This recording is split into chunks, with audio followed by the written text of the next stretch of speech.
Après avoir pointé du doigt les islamistes radicaux. Ce sont surtout les islamistes radicaux qui s'attaquent à ces valeurs. François Legault est sommé de s'expliquer par les libéraux. Pourquoi que le premier ministre n'a pas élaboré sur le terme « assaut »? À quoi faisait-il référence? Qu'est-ce qu'il veut nous dire par islam radical? Qui il vise? Le premier ministre appuie ses dires. Il cite sans détour l'entrisme religieux vécu à l'école Bedford. Des islamistes radicaux qui défendent à des petites filles d'avoir des cours d'éducation physique. Quand même pas rien, là, au Québec. Son ministre de la laïcité en rajoute. Jean-François Roberge évoque l'affaire Adil Sharkawi. Qui essaie de radicaliser des jeunes, à tel point qu'il y a des jeunes qui quittent des cégeps, notamment Cégep Maisonneuve, pour aller combattre pour l'État islamique. C'est de la radicalisation. Quand on parle d'entrisme, il faut le dire, le plus souvent, c'est de l'entrisme islamiste.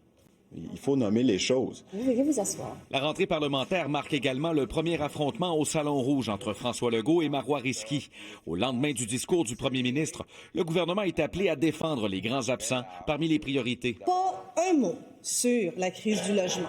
Pas un mot sur la crise sur l'itinérance qui sévit partout au Québec. C'est quoi les mesures concrètes pour la crise du logement? Il n'a pas dit le mot logement une seule fois, sauf pour parler des immigrants. Depuis qu'on est là, c'est jamais construit autant de logements abordables. 24 000 logements depuis 2018 qui sont soit en construction, soit qui sont sortis de terre. Les mêmes doléances sur l'itinérance retentissent à l'Hôtel de Ville de Québec. Le maire Bruno Marchand fait d'ailleurs 3 demandes à Geneviève Guilbeault. Êtes-vous prêt à vous engager pour faire en sorte qu'il n'y ait plus d'itinérants au Québec? Donnez-moi des statistiques annuelles pour témoigner où ça va dans chaque ville, dans chaque village. Est-ce que ça augmente au Québec? Est-ce que ça diminue? Est-ce qu'on pose des bonnes actions?